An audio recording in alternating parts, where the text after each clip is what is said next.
Lors de ma première vidéo, je vous avais expliqué la raison pour laquelle le tai chi martial a perdu sa dimension martiale pour une raison historique. Je le rappelle brièvement, en 1949, Mao prend le pouvoir à Pékin et il éradique tous les arts martiaux, toute la pratique des arts martiaux, qu'ils soient externes ou internes, et n'autorise la pratique du tai chi que dans sa dimension santé. C'est la raison pour laquelle il s'est popularisé dans les parcs tous les matins en Chine et puis depuis un peu partout dans le monde. Une version édulcorée, une chorégraphie gracile et esthétique à voir, mais qui est très éloignée du martial. Ensuite, je disais qu'il y a un problème important qui explique cela aussi, c'est la pratique. Aujourd'hui, je souhaite lever le malentendu peut-être le plus important en matière de pratique, et pour cela, je m'appuie encore sur l'histoire. Tout le monde s'accorde pour reconnaître que Chen Wenting, fin XVIIe siècle, est le fondateur du tai chi moderne. Et qui était cet homme? C'était un officier supérieur de l'armée impériale. C'était un redoutable guerrier. Et parce qu'il était d'une très grande efficacité, on lui avait confié une tâche importante à l'époque, qui était celle du convoyage des marchandises. Donc il était à la tête d'une brigade et il assurait la sécurité des convois de marchandises parce que, évidemment, les routes sont infestées de brigands, de criminels qui violaient, pillaient et tuaient tous les gens qu'ils pouvaient rencontrer sur leur chemin. Or, Chen Wenting, un militaire, né à Zhangjiakou, qui est un village dans la province de Henan, et comme par hasard, dans la province de Henan se trouve le foyer des arts martiaux chinois, qui est le temple Shaolin, une boxe qui existe depuis plus de 2000 ans.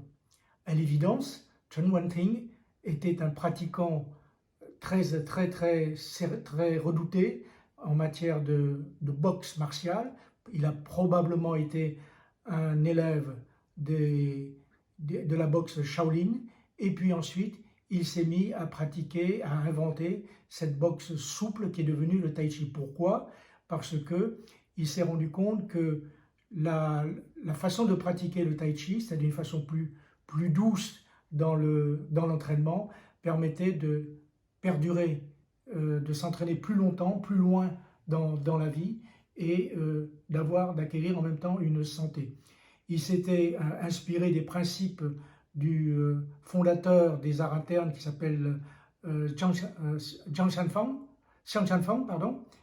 qui est lui un ermite taoïste de l'époque fin Song, la dynastie Song du Sud et début de la dynastie Yuan, c'est-à-dire fin du XIIIe siècle, et qui lui, on le reconnaît, a posé les principes fondamentaux, théoriques des arts internes et ensuite du tai chi, principes selon lesquels, par exemple, la fluidité, la flexibilité prévaut sur la rigidité et la dureté.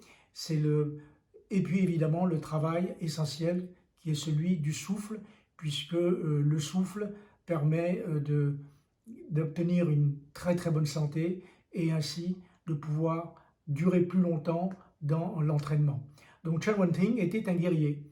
Il n'était pas quelqu'un qui ne pratiquait qu'une boxe interne dite souple et gentille.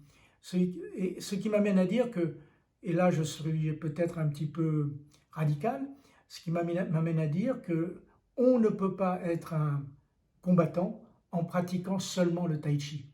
Le tai chi est un art martial qui est complémentaire aux arts externes, qui permettent à ceux qui pratiquent les arts externes d'évoluer, de pouvoir s'entraîner beaucoup plus longtemps que s'ils ne pratiquaient que les arts externes.